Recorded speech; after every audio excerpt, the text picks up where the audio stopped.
This satanic plot was launched back in the 1760s when it first came into existence under the name of the Illuminati.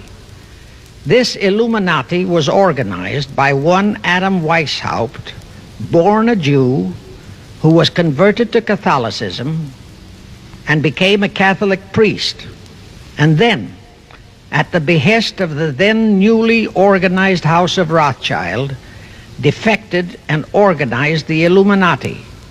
Naturally, the Rothschilds financed that operation. And every war since then, beginning with the French Revolution, has been promoted by the Illuminati, operating under various names and guises. I say under various names and guises because after the Illuminati was exposed and became too notorious, Weishaupt and his co-conspirators began to operate under various other names. In the United States, immediately after World War I, they set up what they called the Council on Foreign Relations, commonly referred to as the CFR. And this CFR is actually the Illuminati in the United States. And its hierarchy, the masterminds in control of the CFR, to a very great extent, are the descendants of the original Illuminati conspirators.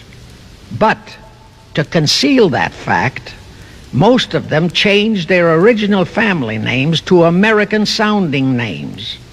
For example, the true name of the Dillons, Clarence and Douglas Dillon, once Secretary of the U.S. Treasury Department, is Lepowski.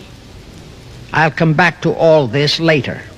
There is a similar establishment of the Illuminati in England, operating under the name of the British Institute of International Affairs.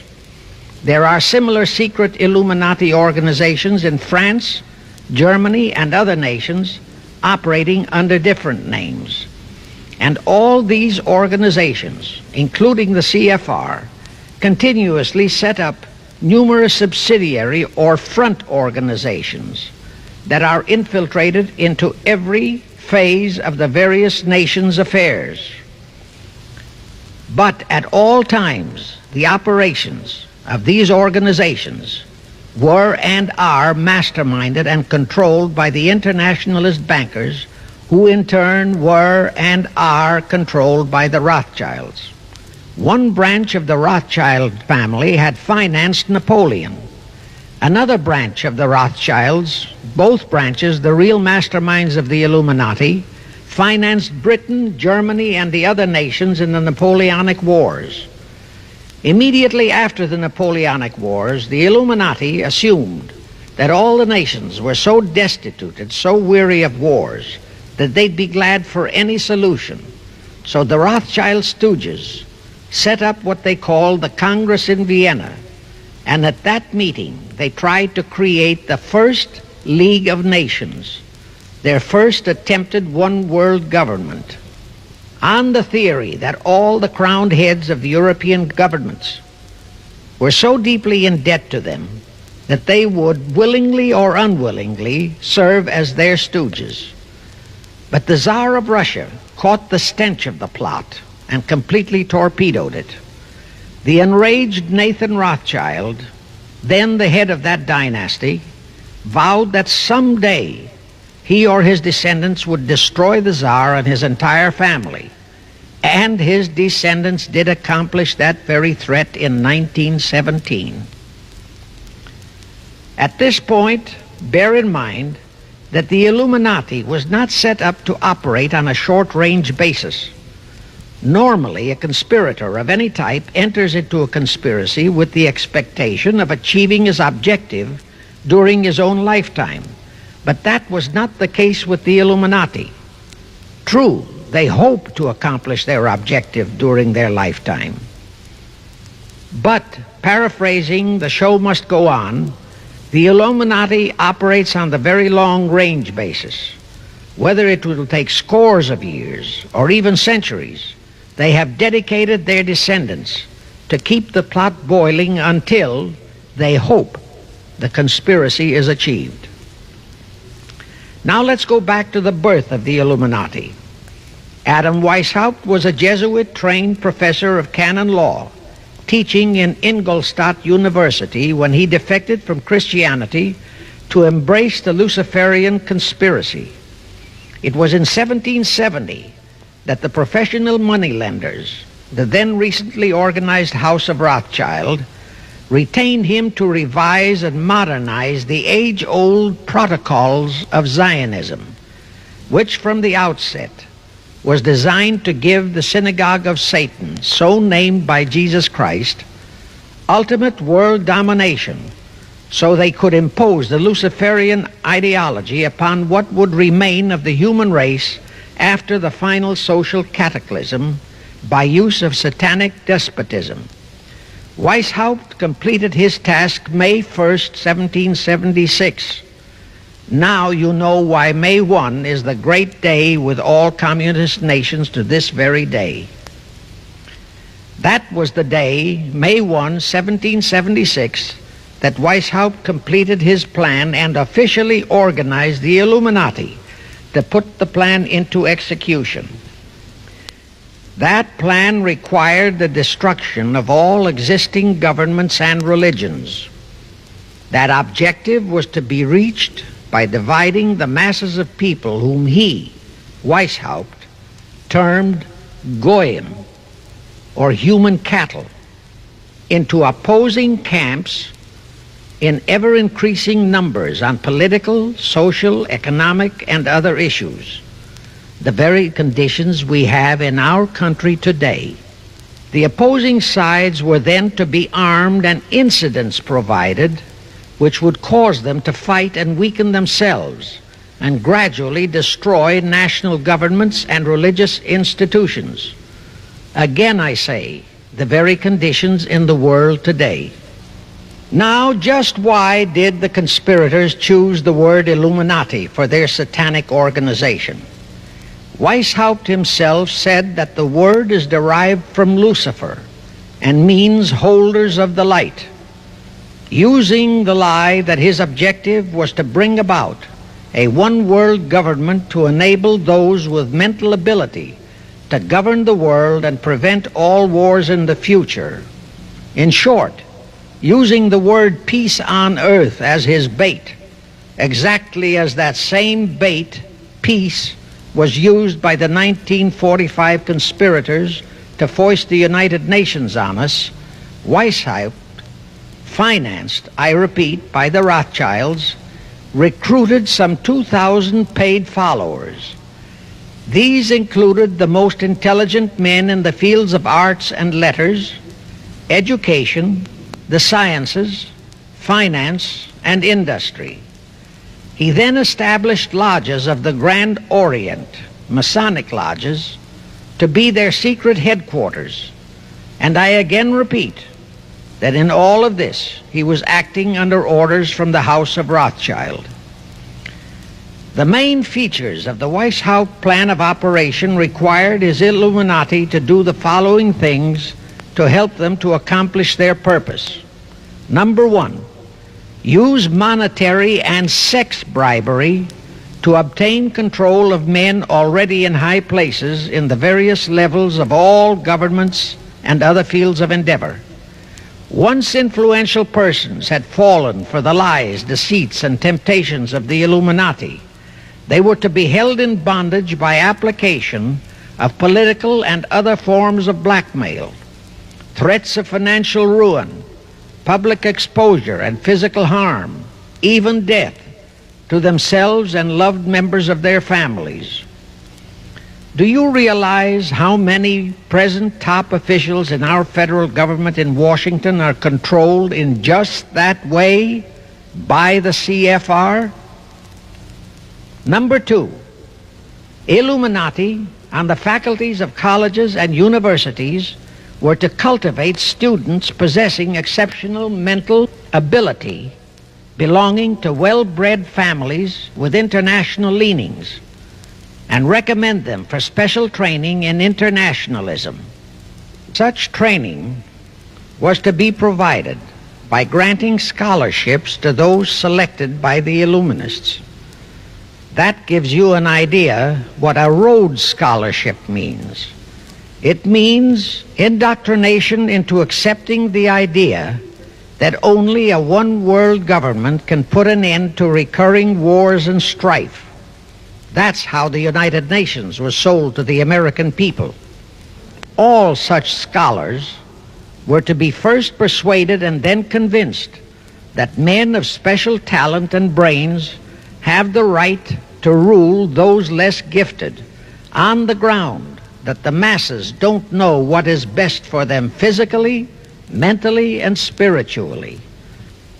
Number 3, all influential people trapped into coming under the control of the Illuminati, plus the students who had been specially educated and trained, were to be used as agents and placed behind the scenes of all governments as experts and specialists, so they would advise the top executives to adopt policies which would, in the long run, serve the secret plans of the Illuminati one-world conspiracy and bring about the destruction of the governments and religions they were elected or appointed to serve. Number 4, perhaps the most vital directive in Weishaupt's plan was to obtain absolute control of the press, at that time the only mass communications media, to distribute information to the public, so that all news and information could be slanted, so that the masses could be convinced that a one-world government is the only solution to our many and varied problems. Now do you know who owns and controls our mass communications media? I'll tell you, practically all the movie lots in Hollywood is owned by the Lehmans, Kuhn Loeb and Company, Goldman Sachs, and other internationalist bankers.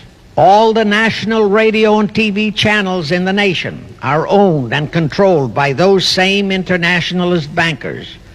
The same is true of every chain of metropolitan newspapers and magazines, also of the press wire services, such as Associated Press, United Press International, etc. The supposed heads of all those media are merely the fronts for the internationalist bankers, who in turn compose the hierarchy of the CFR, today's Illuminati in America.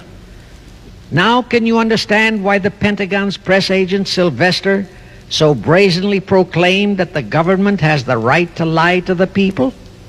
What he really meant was that our CFR-controlled government had the power to lie to and be believed by the brainwashed American people. And let's again go back to the first days of the Illuminati. Because Britain and France were the two greatest world powers in the late years of the 18th century, Weishaupt ordered the Illuminati to foment the colonial wars, including our Revolutionary War, to weaken the British Empire and organize the French Revolution to destroy the French Empire. He scheduled the French Revolution to start in 1789. However, in 1784, a true act of God placed the Bavarian government in possession of evidence which proved the existence of the Illuminati, and that evidence could have saved France if they, the French government, hadn't refused to believe it. Here is how that act of God happened. It was in 1874 that Weishaupt issued his orders for the French Revolution. A German writer named Zwack put it into book form. It contained the entire Illuminati story and Weishaupt's plans. A copy of this book was sent to the Illuminists in France, headed by Robespierre, whom Weishaupt had delegated to foment the French Revolution. The courier was struck and killed by lightning as he rode through Ralston on his way from Frankfurt to Paris. The police found the subversive documents on his body and turned them over to the proper authorities. After careful study of the plot, the Bavarian government ordered the police to raid Weishaupt's newly organized lodges of the Grand Orient and the homes of his most influential associates, All additional evidence thus discovered convinced the authorities the documents were genuine copies of the conspiracy by which the Illuminati planned to use wars and revolutions to bring about the establishment of a one-world government, the powers of which they, headed by the Rothschilds, intended to usurp as soon as it was established, exactly in line with the United Nations plot of today. In 1785, the Bavarian government outlawed the Illuminati and closed the lodges of the Grand Orient. In 1786, they published all the details of the conspiracy. The English title of that publication is The Original Writings of the Order and Sect of the Illuminati. Copies of the entire conspiracy were sent to all the heads of church and state in Europe. But the power of the Illuminati, which was actually the power of the Rothschilds, was so great that this warning was ignored. Nevertheless, Illuminati became a dirty word, and it went underground. At the same time, Weishaupt ordered Illuminists to infiltrate into the lodges of Blue Masonry and form their own secret societies within all secret societies. Only Masons who proved themselves internationalists and those whose conduct proved they had defected from God were initiated into the Illuminati. Thenceforth, the conspirators donned the cloak of philanthropy and humanitarianism to conceal their revolutionary and subversive activities. In order to infiltrate into Masonic lodges in Britain, Weishaupt invited John Robison over to Europe. Robison was a high-degree Mason in the Scottish Rite. He was a professor of natural philosophy at Edinburgh University and secretary of the Royal Society of Edinburgh. Robison did not fall for the lie that the objective of the Illuminati was to create a benevolent dictatorship, but he kept his reactions to himself so well that he was entrusted with a copy of Weishaupt's revised conspiracy for study and safekeeping. Anyway, because the heads of state and church in France were deluded into ignoring the warnings given them, the revolution broke out in 1789 as scheduled by Weishaupt. In order to alert other governments to their danger, in 1798 Robison published a book entitled Proof of a Conspiracy to Destroy All Governments and Religions. But his warnings were ignored, exactly as our American people have been ignoring all warnings about the United Nations and the Council on Foreign Relations, the CFR. Now here is something that will stun and very likely outrage many who hear this, but there is documentary proof that our own Thomas Jefferson and Alexander Hamilton became students of Weishaupt's. Jefferson was one of Weishaupt's strongest defenders when he was outlawed by his government. And it was Jefferson who infiltrated the Illuminati into the then newly organized lodges of the Scottish Rite in New England. Here is the proof. In 1789, John Robison warned all Masonic leaders in America that the Illuminati had infiltrated into their lodges. And on July 19, 1789, David Papin, president of Harvard University, issued the same warning to the graduating class and lectured them on the influence Illuminism was acquiring on American politics and religion. And to top it off, John Quincy Adams, who had organized the New England Masonic lodges, issued his warnings. He wrote 3 letters to Colonel William L. Stone, a top Mason, in which he exposed how Jefferson was using Masonic lodges for subversive, Illuministic purposes. Those 3 letters are at this very time in Rittenberg Square Library in Philadelphia. In 1826, one Captain William Morgan decided it was his duty to inform all Masons and the general public what the full truth was regarding the Illuminati, their secret plans and intended objectives, also revealed the identities of the masterminds of the conspiracy. The Illuminati promptly tried Morgan in absentia and convicted him of treason. They ordered one Richard Howard, an English Illuminist, to carry out their sentence of execution as a traitor. Morgan was warned and he tried to escape to Canada, but Howard caught up with him near the border, near the Niagara Gorge to be exact, where he murdered him. This was verified in a sworn statement made in New York by one Avery Allen to the effect that he heard Howard render his report of the execution to a meeting of Knights Templars in St. John's Hall, New York. He also told how arrangements had been made to ship Howard back to England. That Allen affidavit is on record in New York City archives. Very few Masons and very few of the general public know that general disapproval over that incident of murder caused approximately half of all the Masons in the northern jurisdiction of the United States to secede. Copies of the minutes of the meeting held to discuss that matter are still in existence in safe hands, and that all that secrecy emphasizes the power of the masterminds of the Illuminati to prevent such terrible events of history from being taught in our schools. The Rothschilds decided that to keep the plot alive, they'd have to do it by heightening their control of the money systems of the European nations. Earlier, by a ruse, the outcome of the Battle of Waterloo had been falsified. Rothschild had spread a story that Napoleon had won that battle. That had precipitated a terrific panic on the stock market in England. All stocks had plummeted down to practically zero, and Nathan Rothschild bought all the stocks for virtually a penny on its dollar values.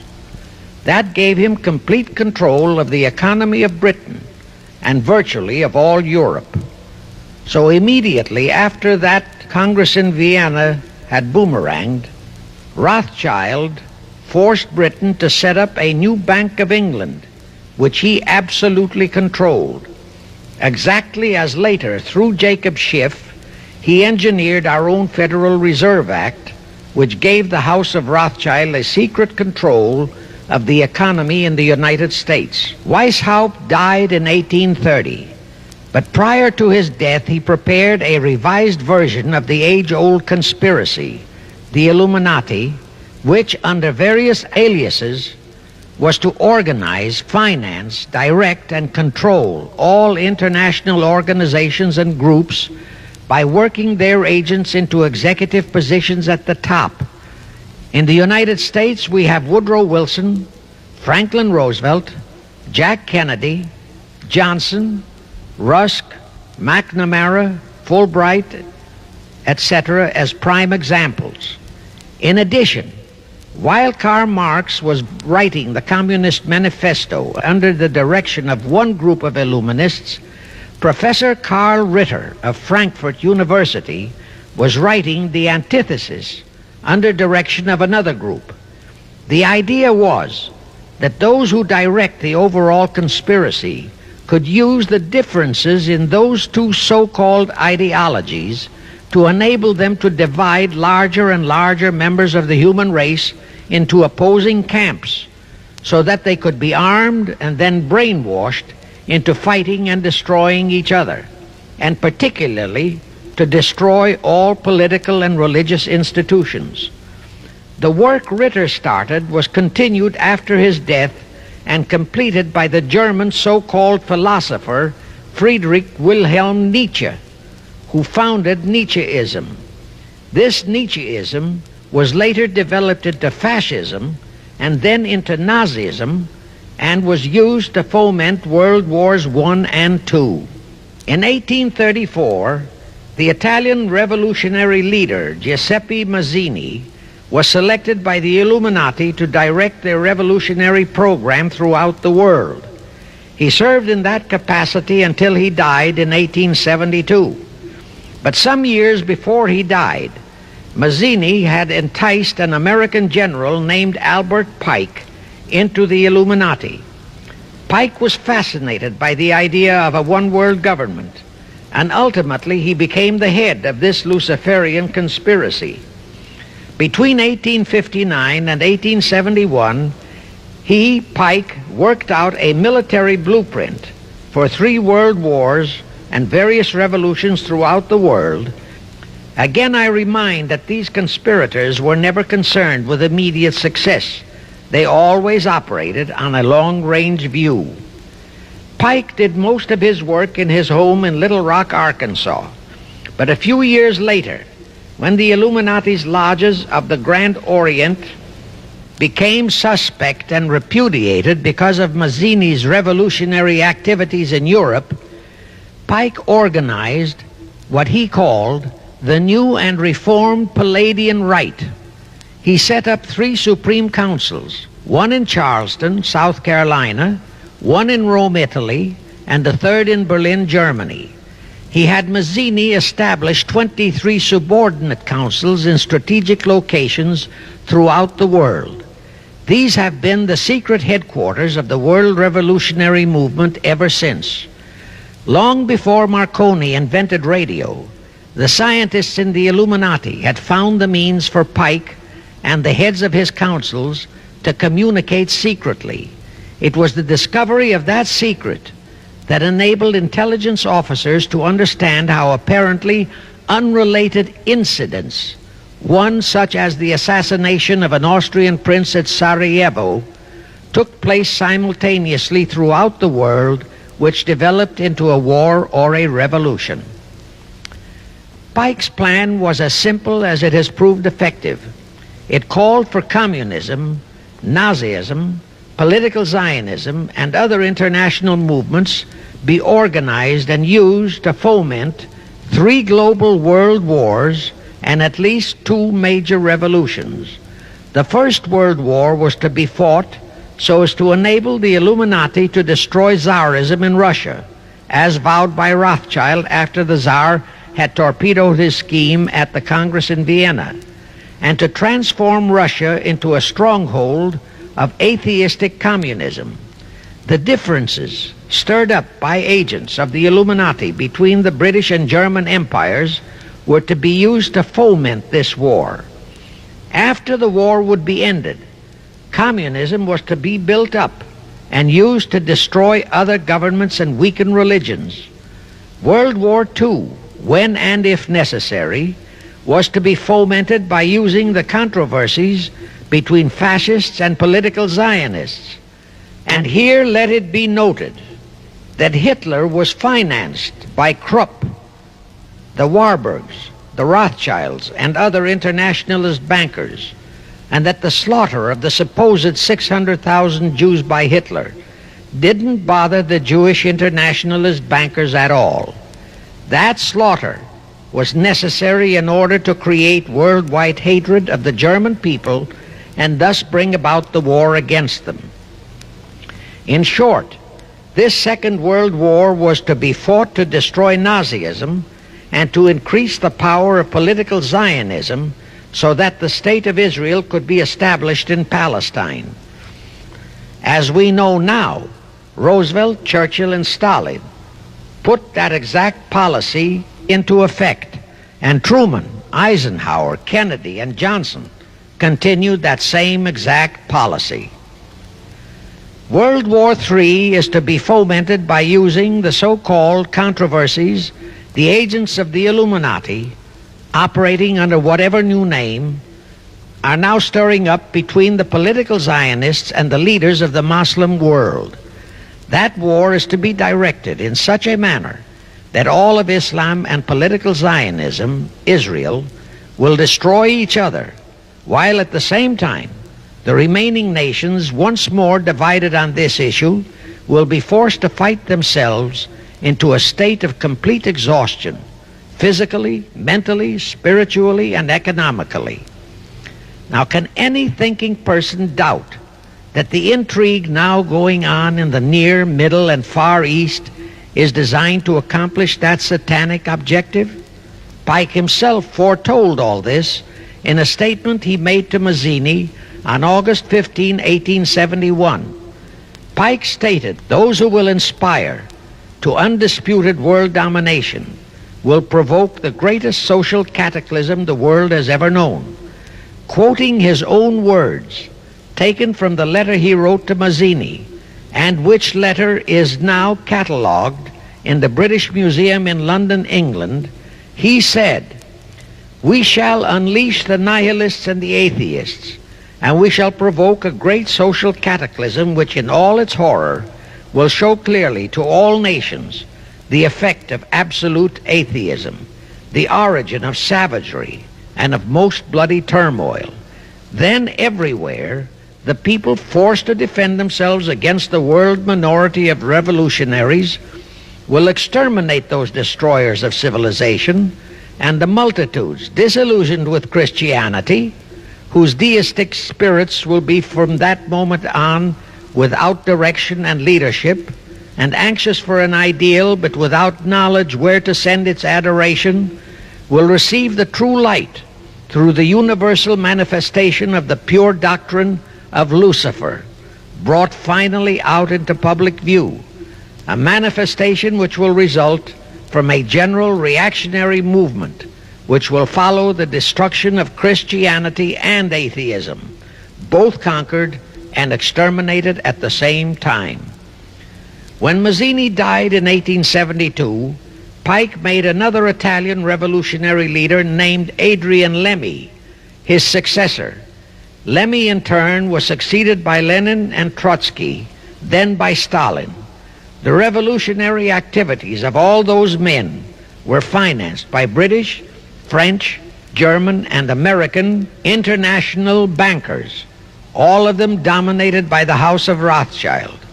We are supposed to believe that the international bankers of today, like the money changers of Christ's day, are only the tools or agents of the great conspiracy, but actually they are the masterminds behind all of it. While the general public has been brainwashed by all the mass communications media, the actual fact is that both British and American intelligence officers have authentic documentary evidence that international liberals operating through their international banking houses, particularly the House of Rothschild, have financed both sides in every war and revolution since 1776.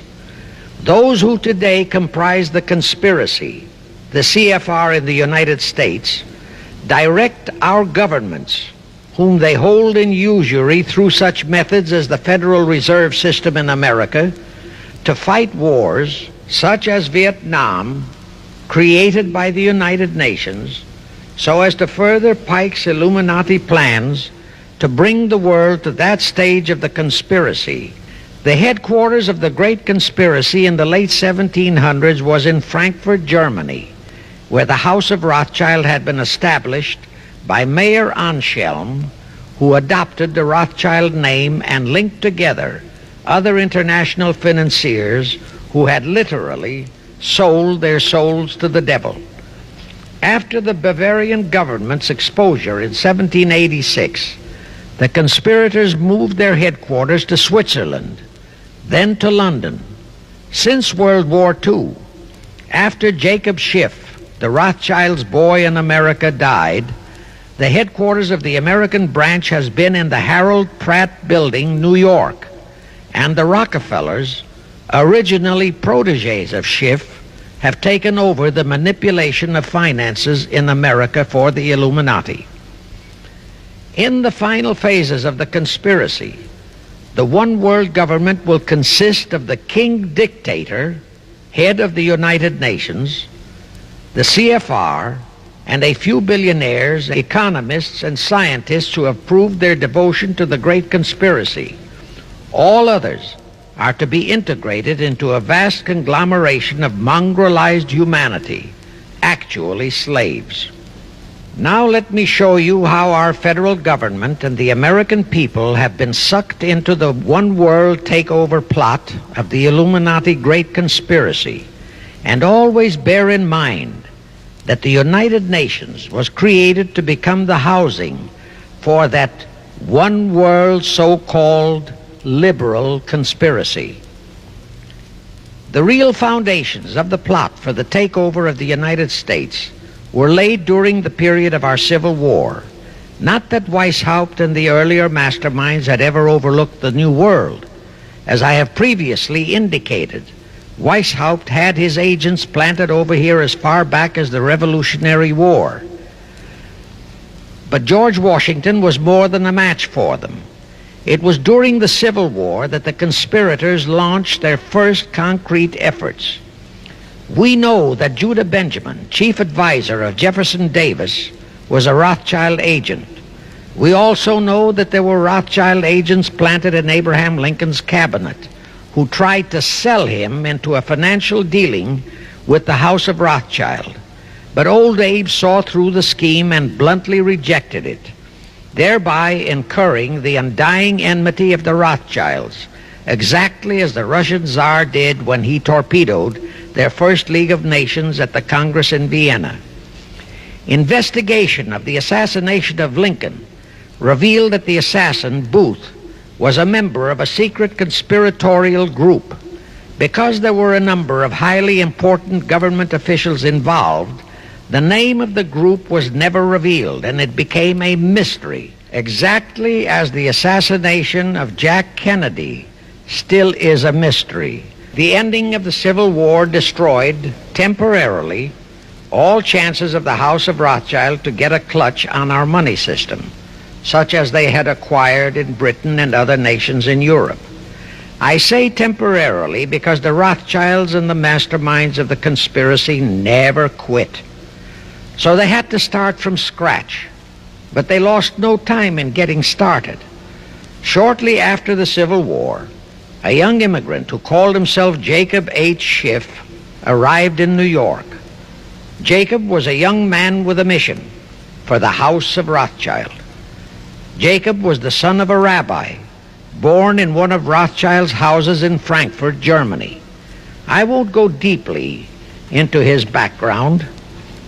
The important point is that Rothschild recognized in him not only a potential money wizard, but more important, he also saw the latent Machiavellian qualities in Jacob that could, as it did, make him an invaluable functionary in the great one-world conspiracy.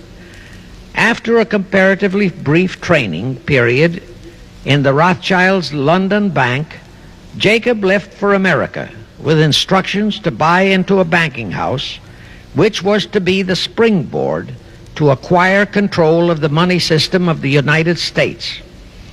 Actually, Jacob came here to carry out 4 specific assignments. Number 1, and most important, was to acquire control of America's money system. Number 2, find desirable men who, for a price, would be willing to serve as stooges for the great conspiracy and promote them into high places in our federal government, our Congress, in the U.S. Supreme Court, and all federal agencies. Number 3, create minority group strife throughout the nations, particularly between whites and blacks. Number 4, create a movement to destroy religion in the United States, but Christianity to be the chief target. Now, the vast majority of the American people think that the Federal Reserve System is a United States government-owned agency. That is positively false. All of the stock of the Federal Reserve banks is owned by the member banks, and the heads of the member banks are all members of the hierarchy of the great Illuminati conspiracy known today as the CFR. The details of that act of treason in which many traitorous so-called Americans participated are far too long for this recording. Now, if you think that those aliens and their by accident of birth American co-conspirators would be content with just the control of our money system, you're in for another very sad shock. The Federal Reserve System gave the conspirators complete control of our money system, but it in no way touched the earnings of the people. because the Constitution positively forbids what is now known as the 20% withholding tax. But the Illuminati blueprint for one world enslavement called for the confiscation of all private property and control of individual earning powers. This, and Karl Marx stressed that feature in his blueprint, had to be accomplished by a progressive graduated income tax. As I stated, such a tax could not lawfully be imposed upon the American people. It is succinctly and expressly forbidden by our Constitution. Thus, only an amendment to the Constitution could give the federal government such confiscatory powers. Well, that too was not an insurmountable problem for our Machiavellian plotters. The same elected leaders in both houses of Congress and the same Mr. Woodrow Wilson, who signed the infamous Federal Reserve Act into law, amended the Constitution to make the federal income tax, known as the 16th Amendment, a law of the land. Both are illegal under our Constitution. In short, the same traitors signed both betrayals, the Federal Reserve Act and the 16th Amendment, into law. However, it seems that nobody ever realized that the 16th Amendment was set up to rob, and I do mean rob, the people of their earnings via the income tax provision. The plotters didn't fully use that provision until World War II, when that great humanitarian, Franklin Roosevelt, applied a 20% withholding tax on all small wage earners and up to 90% on higher incomes. Oh, of course, he faithfully promised that it would be only for the duration of the war. But what was a promise to such a charlatan who in 1940, when he was running for his third term, kept proclaiming, "I say again and again and again that I will never send American boys to fight on foreign soil"? Remember? He was proclaiming that even as he was already preparing to plunge us into World War II by enticing the Japanese into that sneak attack on Pearl Harbor to furnish him with his excuse. And before I forget, let me remind you that another charlatan named Woodrow Wilson used exactly that same campaign slogan in 1916. His slogan was, "Re-elect the man who will keep your sons out of the war." Exactly the same formula, exactly the same promises. But wait, as Al Jolson used to say, you ain't heard nothing yet. That 16th Amendment income tax trap was intended to confiscate, rob, the earnings only of the common herd, you and me. It was not intended to even touch the huge incomes of the Illuminati gang, the Rockefellers, the Carnegies, the Lehmans, and all the other conspirators. So together with that 16th Amendment, they created what they called the tax-free foundations. That would enable the conspirators to transform their huge wealth into such so-called foundations and avoid payment of virtually all income taxes. The excuse for it was that the earnings of those tax-free foundations would be devoted to humanitarian philanthropy. So we now have the several Rockefeller foundations, the Carnegie Endowment Fund, the Ford Foundation, the Mellon Foundation, and hundreds of similar tax-free foundations. And what kind of philanthropy do these foundations support? Well, they finance all the civil rights groups that are creating all the chaos and rioting all over the country. In short, the tax-free foundation financed those who are doing the job for the Illuminati Great Conspiracy. Our CFR Illuminati-controlled federal government can grant tax-free status to all foundations and pro-red one-world outfits, such as the Fund for the Republic. But if you, or a patriotic pro-organization, is too outspokenly pro-American, they can terrify and intimidate you by finding a misplaced comma in your income tax report and by threatening you with penalties, fines, and even prison. Future historians will wonder how the American people could have been so naive and stupid as to have permitted such audaciously brazen acts of treason as the Federal Reserve Act and the 16th Amendment. Well, they were not naive and they were not stupid.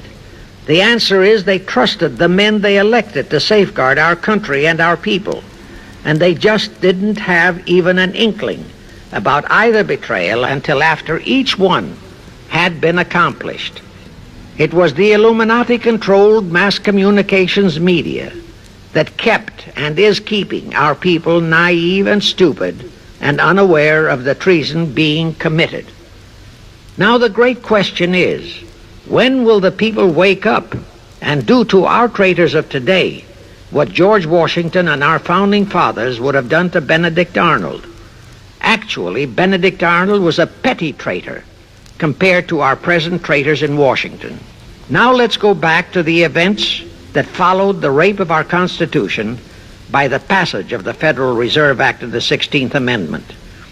With Wilson completely under their control, the masterminds of the great conspiracy put in motion their next and what they hoped would be their final steps to achieve their one world government.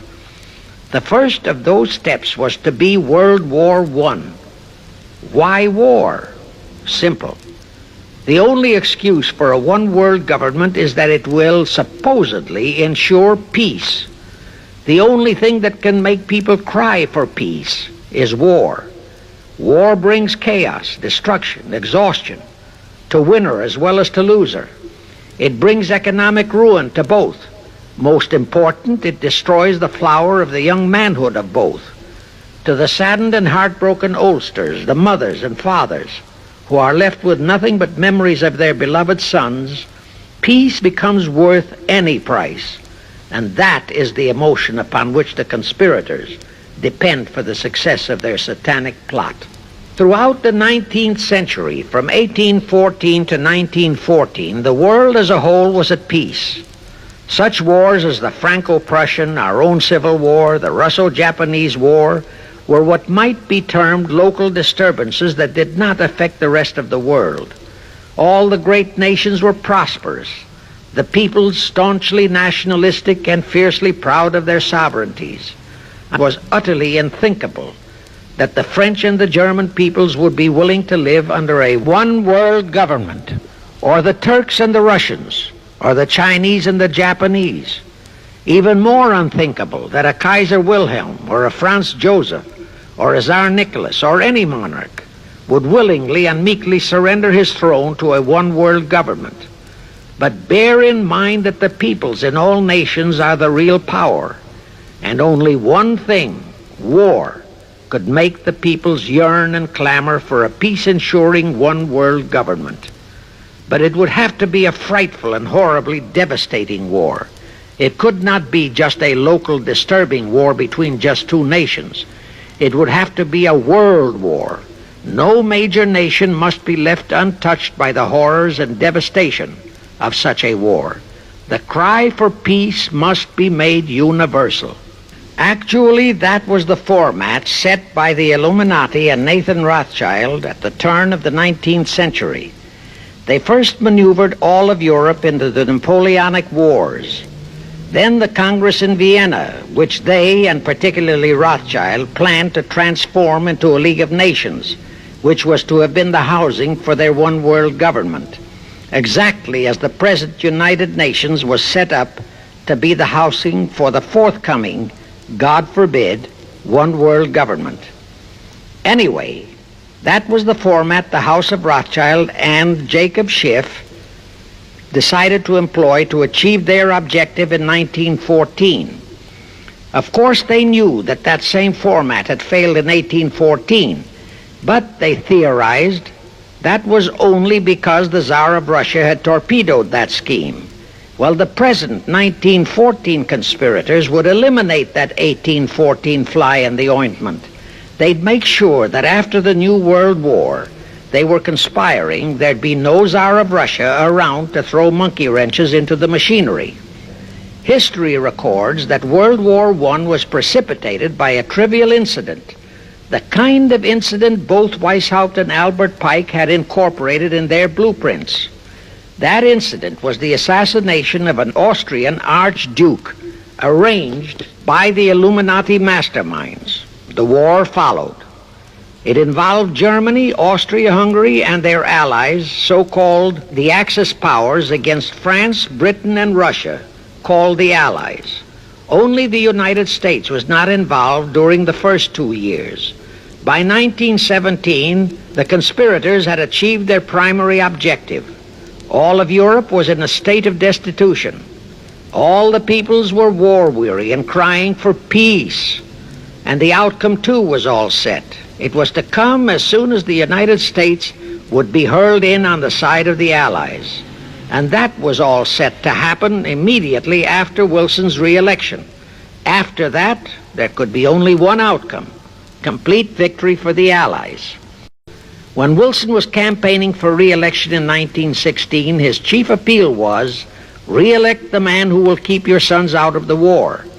But during that same campaign, the Republican Party publicly charged that Wilson had long committed himself to throw us into the war. They charged that if he would be defeated, he would accomplish that act during his few remaining months in office. But if re-elected, he would hold off until after re-election. But at that time, the American people looked upon Wilson as a God-man. Well, Wilson was re-elected. And as per the schedule of the conspirators, he hurled us into the war in 1917. He used the sinking of the Lusitania as an excuse, a sinking which also was prearranged. Roosevelt, also a God-man in the eyes of the American people, followed the same technique in 1941 when he used the prearranged Pearl Harbor attack as his excuse for hurling us into World War II.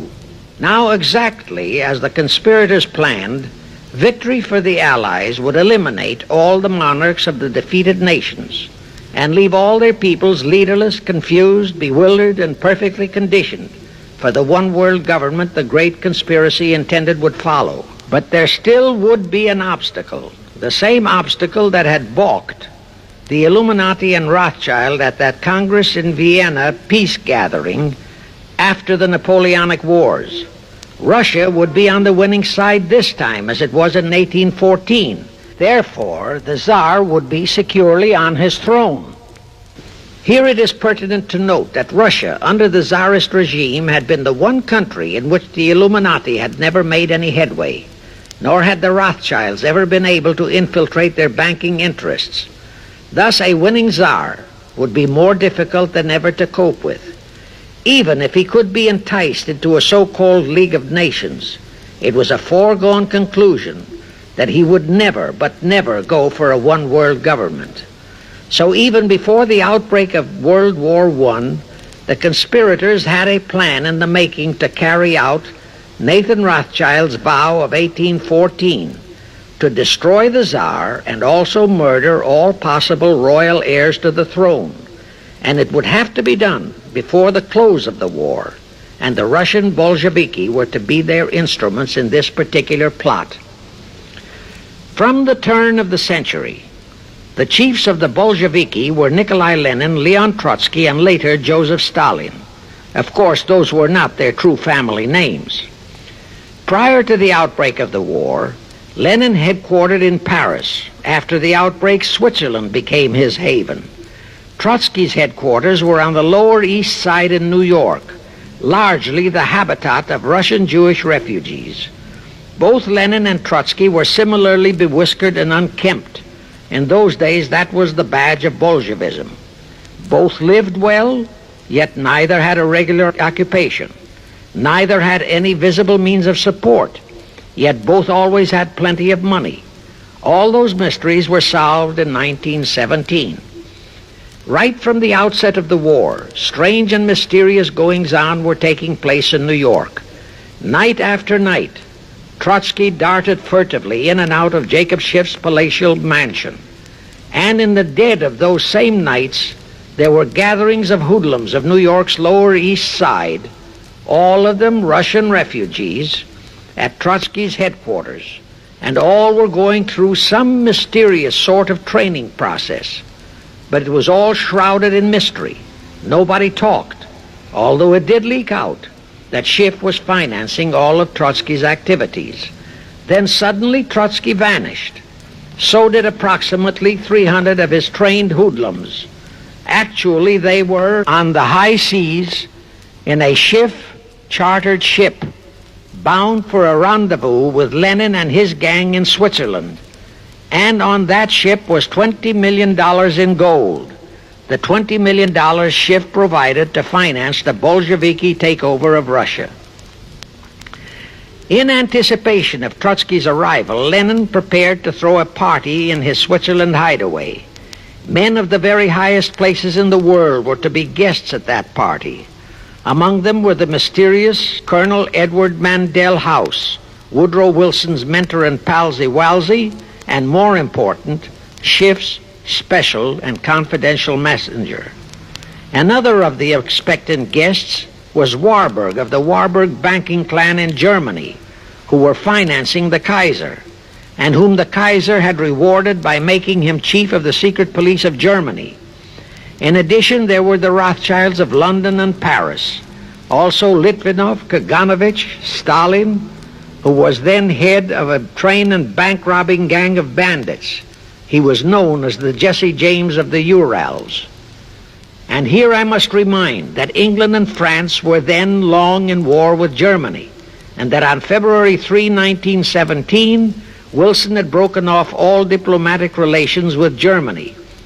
Therefore, Warburg, Colonel House, the Rothschild, and all those others were enemies.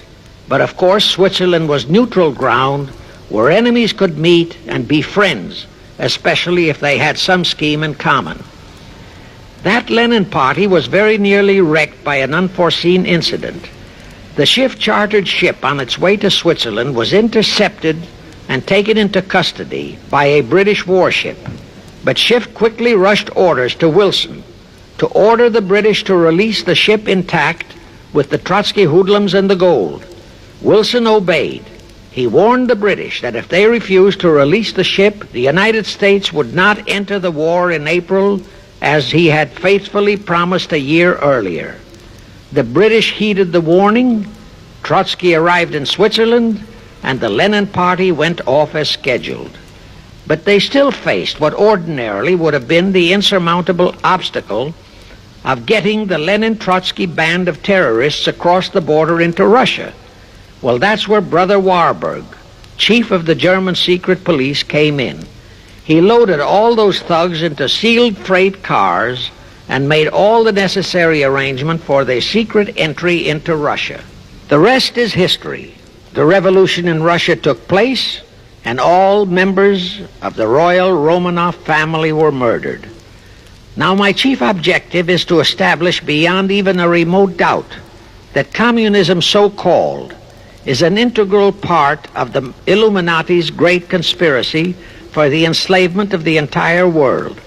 That communism, so-called, is merely their weapon and bogeyman word to terrify the peoples of the whole world, and that the conquest of Russia and the creation of communism was in great part organized by Schiff and the other international bankers right in our own city of New York. Charlie Knickerbocker, a Hearst newspaper columnist, published an interview with John Schiff, grandson of Jacob, in which young Schiff confirmed the entire story and named the figure old Jacob contributed, $20 million. If anybody still has even a remote doubt that the entire menace of communism was created by the masterminds of the great conspiracy right in our own city of New York, I will cite the following historical fact. All records show that when Lenin and Trotsky engineered the capture of Russia, they operated as heads of the Bolsheviki party. Now, Bolshevism is a purely Russian word. The masterminds realized that Bolshevism could never be sold as an ideology to any but the Russian people. So in April 1918, Jacob Schiff dispatched Colonel House to Moscow with orders to Lenin, Trotsky, and Stalin to change the name of their regime to the Communist Party and to adopt the Karl Marx Manifesto as the constitution of the Communist Party. Lenin, Trotsky, and Stalin obeyed. And that year of 1918 was when the Communist Party and the menace of communism came into being. All this is confirmed in Webster's Collegiate Dictionary, 5th edition. In short, communism was created by the capitalists. Thus, until November 11, 1918, the entire fiendish plan of the conspirators worked perfectly. All the great nations, including the United States, were war-weary, devastated, mourning their dead. Peace was the great universal desire. Thus, when it was proposed by Wilson to set up a League of Nations to ensure peace, all the great nations, with no Russian Tsar to stand in their way, jumped on that bandwagon without even stopping to read the fine print in that insurance policy. That is all but one, the United States, the very one that Schiff and his co-conspirators least expected would balk. And that was their one fatal mistake in that early plot. You see, when Schiff planted Woodrow Wilson in the White House, the conspirators assumed that they had the United States in the proverbial bag. Wilson had been perfectly built up as a great humanitarian. He supposedly became established as a God-man with the American people. There was every reason for the conspirators to have believed that he would easily hornswoggle Congress into buying the League of Nations sight unseen, exactly as the Congress of 1945 bought the United Nations sight unseen. But there was one man in the Senate in 1918 who saw through that scheme just as the Russian Tsar did in 1814. He was a man of great political stature, almost as great as that of Teddy Roosevelt, and fully as astute. He was highly respected and trusted by all members of both houses of Congress and by the American people. The name of that great and patriotic American was Henry Cabot Lodge, not the phony of today who called himself Henry Cabot Lodge Jr. until he was exposed. Lodge completely unmasked Wilson and kept the United States out of the League of Nations. Here it becomes of great interest to know the real reason for the Wilson League of Nations flop. As I previously stated, Schiff was sent to the United States to carry out 4 specific assignments. Number 1 and most important was to acquire complete control of the U.S. money system. Number 2, as outlined in the original Weishaupt Illuminati blueprint, he was to find the right kind of men to serve as stooges for the great conspiracy and promote them into the highest offices in our federal government, our Congress, our U.S. Supreme Court, and all federal agencies, such as the State Department, the Pentagon, the Treasury Department, etc. Number 3, destroy the unity of the American people by creating minority group strife throughout the nation, especially between the whites and blacks as outlined in Israel Cohen's book. Number 4, create a movement to destroy religion in the United States, with Christianity to be the chief target or victim. In addition, he was strongly reminded of the imperative directive in the Illuminati blueprint to achieve full control of all mass communications media, to be used to brainwash the people into believing and accepting all of the maneuverings of the great conspiracy. Schiff was warned that only control of the press, at that time our only mass communications media, would enable him to destroy the unity of the American people. Now then, Schiff and his co-conspirators did set up the NAACP, the National Association for the Advancement of the Colored People, in 1909. And in 1913 he set up the Anti-Defamation League of the B'nai B'rith. Both were to create the necessary strife. But in the early years, the ADL operated very timidly, perhaps for fear of a pogrom-like action by an aroused and enraged American people. In addition, he, Schiff, was busy developing and infiltrating the stooges to serve in all high places in our Washington government and in the job of acquiring control of our money system and the creation of the 16th Amendment. He also was very busy with the organizing of the plot for the takeover of Russia. In short, he was kept so busy with all those jobs that he completely overlooked the supreme job of acquiring complete control of our mass communications media. That oversight was the direct cause for Wilson's failure to lure the United States into the League of Nations, because when Wilson decided to go to the people to overcome the opposition of the lodge-controlled Senate, despite his established but phony reputation as a great humanitarian, he found himself faced by a solidly united people and by a loyal press whose only ideology was Americanism and the American way of life. At that time, due to the ineptness and ineffectiveness of both the ADL and the NAACP, there were no organized minority groups, no Negro problems, no so-called anti-Semitic problem to sway the people's thinking. There were no lefts, there were no rights, no prejudices for crafty exploitations. Thus, Wilson's League of Nations appeals fell on deaf ears. The control of the press was assigned to Rockefeller. Thus, Henry Luce, who recently died, was financed to set up a number of national magazines, among them Life, Time, Fortune, and others, which publish USSR in America. The Rockefellers also directly or indirectly financed the Cowles Brothers Look magazine and a chain of newspapers. They also financed a man named Sam Newhouse to buy up and build a chain of newspapers all over the country. And the late Eugene Meyer, one of the founders of CFR, bought the Washington Post, Newsweek, the weekly magazine, and other publications. At the same time, CFR began to develop and nurture a new breed of scurrilous columnists and editorial writers, such as Walter Lippmann, Drew Pearson, the Alsops, Herbert Matthews, Irwin Canham, and others of that ilk, who called themselves liberals, who proclaimed that Americanism is isolationism, that isolationism is warmongerism, that anti-communism is anti-Semitism and racism.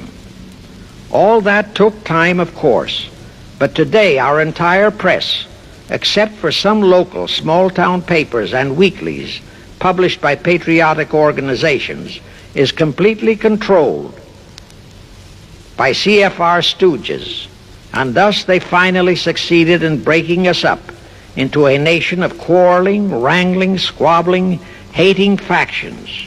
Now, if you still wonder about the slanted news and outright lies you read in your paper, you have the answer.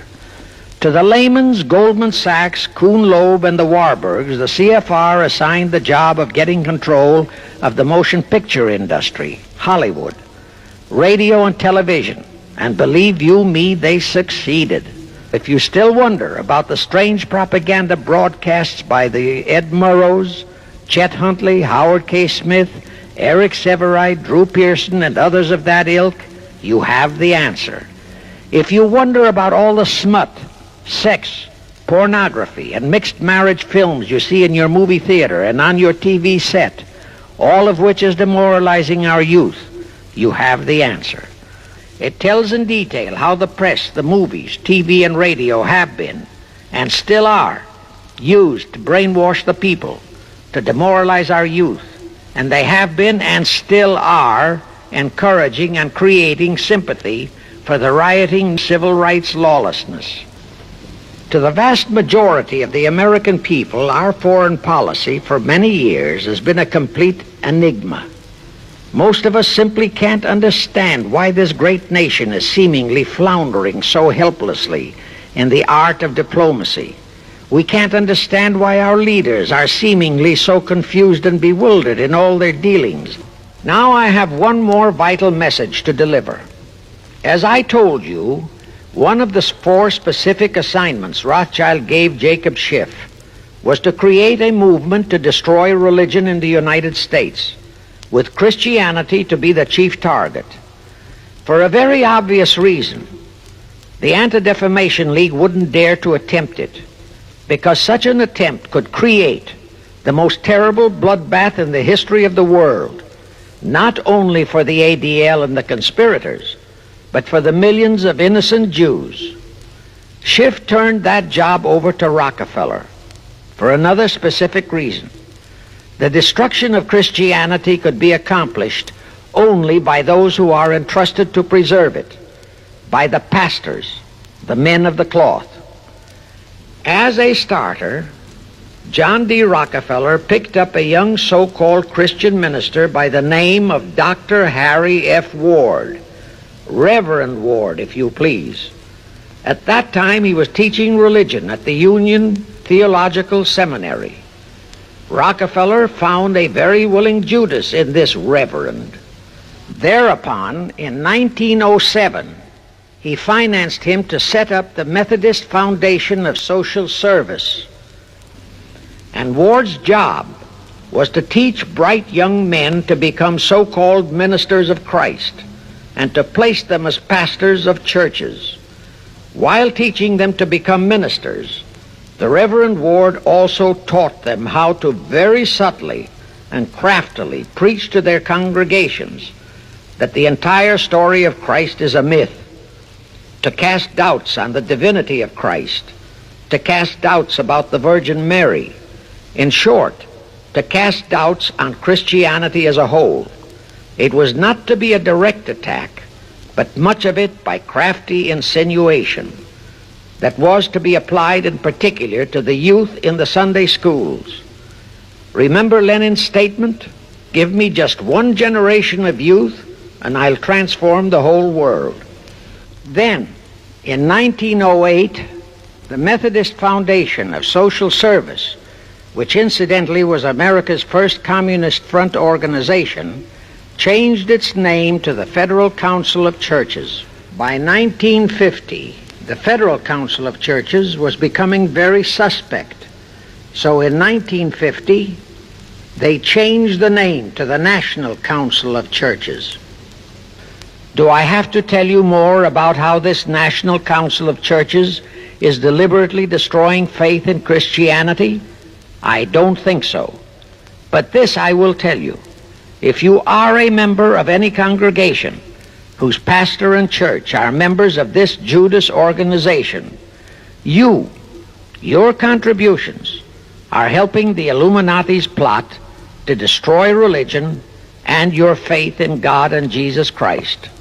Thus you are deliberately delivering your children to be indoctrinated with disbelief in God and church, and which can easily transform them into atheists. Find out immediately if your church is a member of the National Council of Churches, and for the love of God and your children, if it is, withdraw from it at once. However, let me warn you, that same destroy religion process has been infiltrated into other denominations. But of course, there are many individual churches and pastors who are honest and sincere. Find one such for yourself and for your children.